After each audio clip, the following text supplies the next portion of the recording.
crypto. Toute l'actu crypto au même endroit. Pour commencer cette vidéo, je vous propose le plus simple et le plus évident quand il s'agit de dépenser ces crypto-monnaies, c'est tout simplement les commerçants, les commerces qui acceptent ce type de moyens de paiement.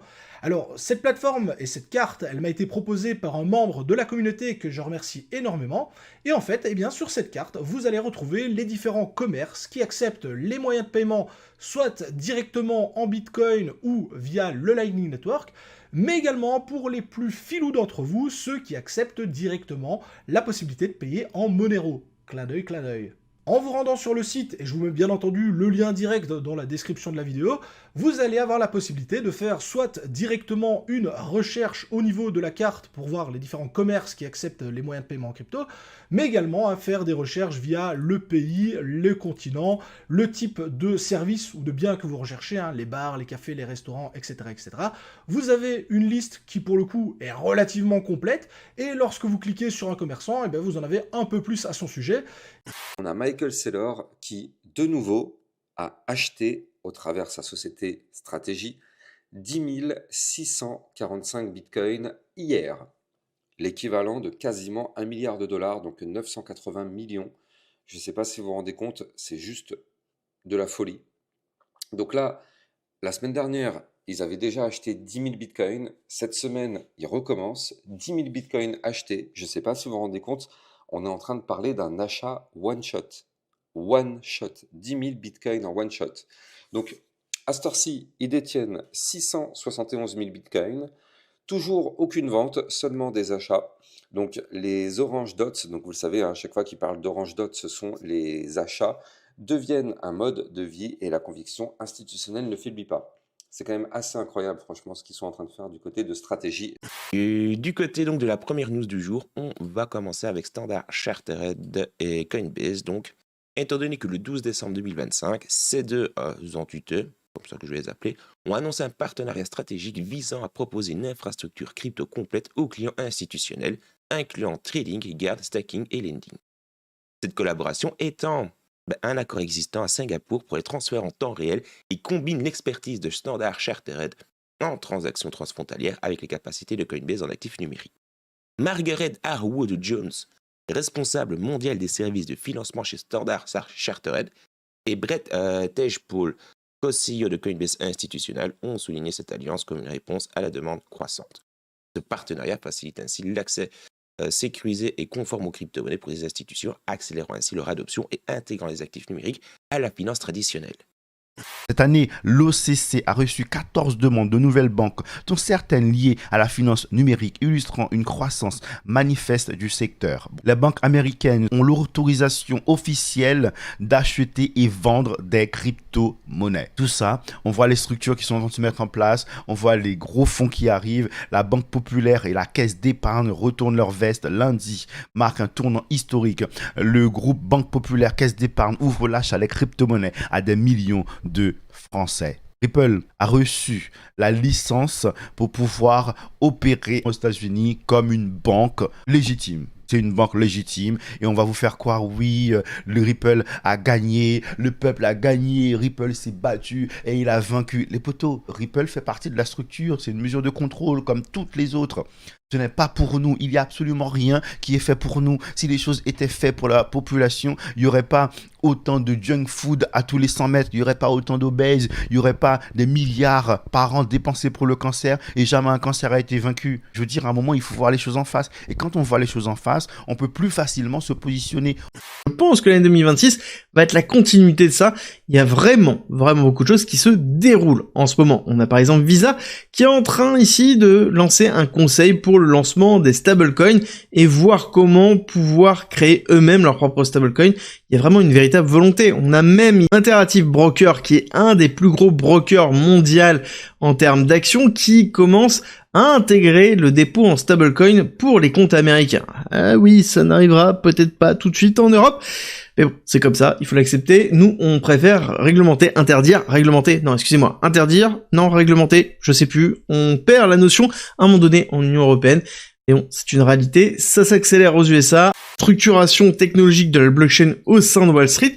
Bank of America qui dit qu'ils vont aller on-chain dans très peu de temps, ils attendent juste l'approbation en fait de la réglementation pour pouvoir le mettre en place et proposer potentiellement du BTC et de l'intégration de blockchain. Et ce ne sont pas les seuls.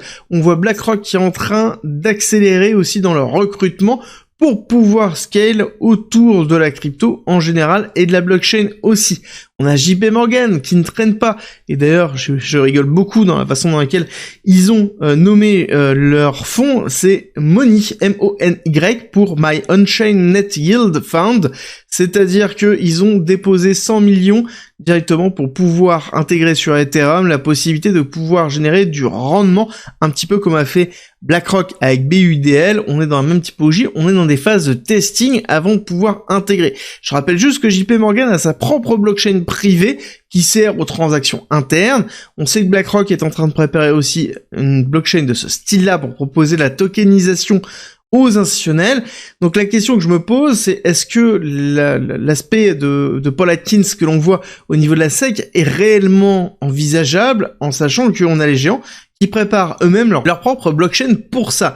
Ensuite, en parlant de stablecoin, on a Tether, la société derrière l'USDT, qui a essayé de racheter la Juventus de Turin, le club de foot. Ils étaient déjà actionnaires à 10% de ce club et ils ont fait une offre pour acheter les 2/3 à la société Agnelli, plutôt à la famille Agnelli. Et en fait, non, ça a été complètement refusé pour le moment. Donc Tether va rester à 10% pour le moment de la Juventus. Ils avaient dit qu'ils étaient prêts à racheter et en plus à investir $1 milliard dans le club. On rappelle, c'est des Italiens derrière Tether, donc on comprend leur intérêt pour ce club de foot. L'amendement communiste a été adopté mardi en commission de l'Assemblée nationale. Il propose d'obliger les détenteurs de wallets crypto en self-custody type Ledger, MetaMask, Rabby, Deblock et en portant à la connaissance de l'administration fiscale tout portefeuille dès que le montant dépassera 5 000 €. Alors bien entendu, les petits malins vont dire on n'a qu'à faire 4 999 à gogo, mais ça pourrait être qualifié par l'administration fiscale d'opacité, de tentative de fraude. Donc faites attention comme d'habitude aux contre-mesures entre guillemets que vous essaierez de mettre en place. Et puis on va parler bien entendu de Bitcoin et des alts, qui est un marché assez calme, on peut le dire. Ouais, c'est un marché qui il me fatigue pas spécialement parce qu'au final il se passe rien. C'est ça, il donne envie de regarder ailleurs. Et j'en profite pour faire d'autres choses. Mais c'est vrai qu'en ce moment c'est un petit peu le calme plat, je trouve. À la fois sur BTC, à la fois sur Ether, à la fois sur même les assets que je regarde dans Hype, etc. En fait, pour l'instant, il n'y a rien de très satisfaisant. Après, pour moi, on arrive probablement à une décision prochainement, dans le sens où ça fait quand même à peu près un mois qu'on consolide ici sur BTC. Donc voilà, je pense qu'on va avoir une décision assez rapidement. Personnellement, je suis toujours en stable. La Chine qui ajoute 30 000 onces de gold en novembre. Ça augmente leur détention totale à 2305 tonnes pour 311 milliards, 25 mois consécutifs qu'ils accumulent. La Fed a baissé les taux la semaine dernière et elle les a baissés en expliquant qu'elle pourrait très bien recommencer, mais sans aucune certitude que ce soit nécessaire. Autrement dit, elle pourrait aussi très bien ne rien faire ou faire moins que ce que le marché imaginait.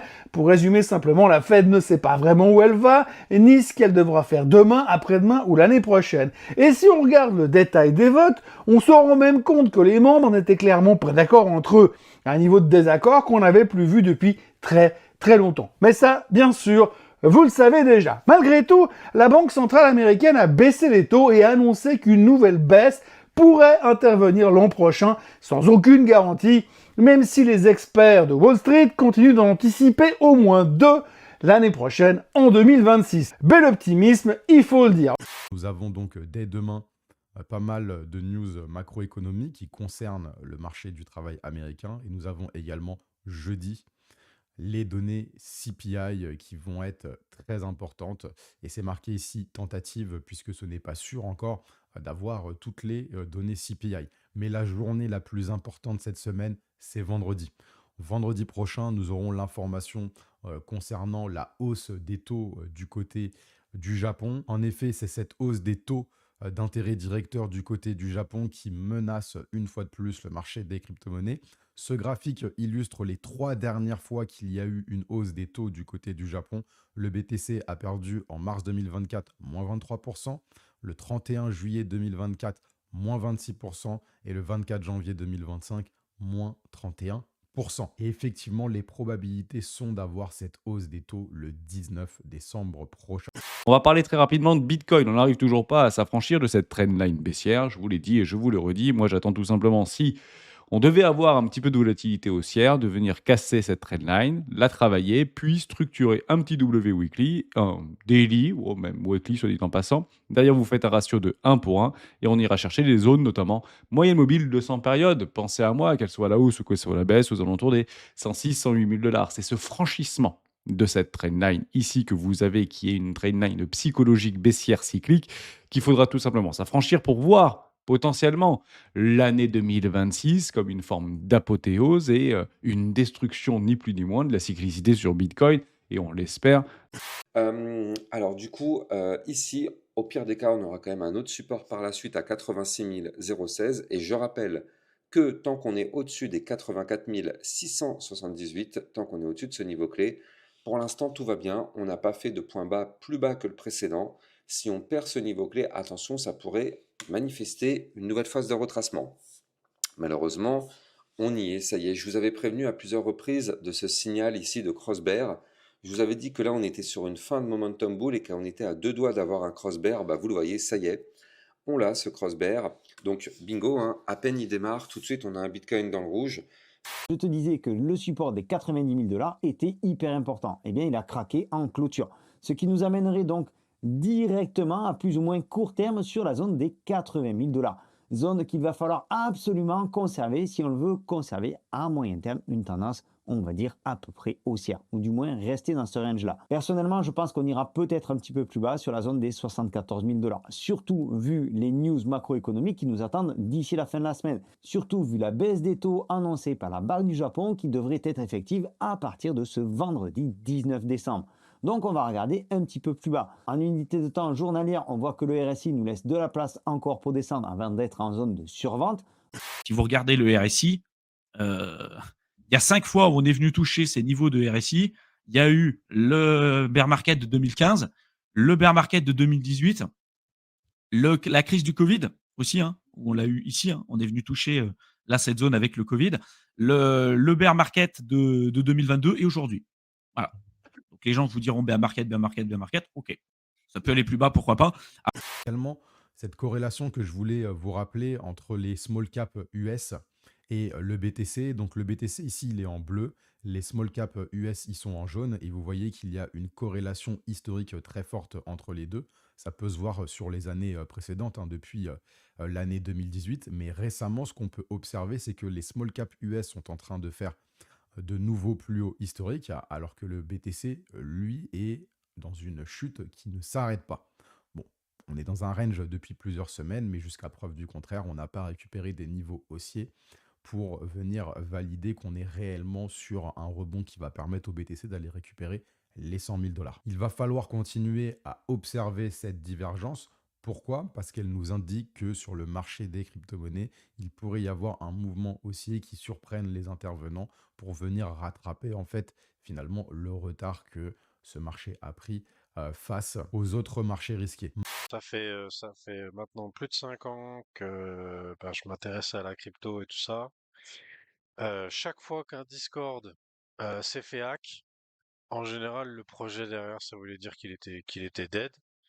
Et à Ether Games, il y a eu un truc la semaine dernière ou la semaine d'avant, je sais plus, avec un des admins qui s'est fait hack son compte, et puis du coup, il y a eu des posts sur le Discord d'Ether Games, comme quoi il y avait airdrop, machin, le truc classique, quoi.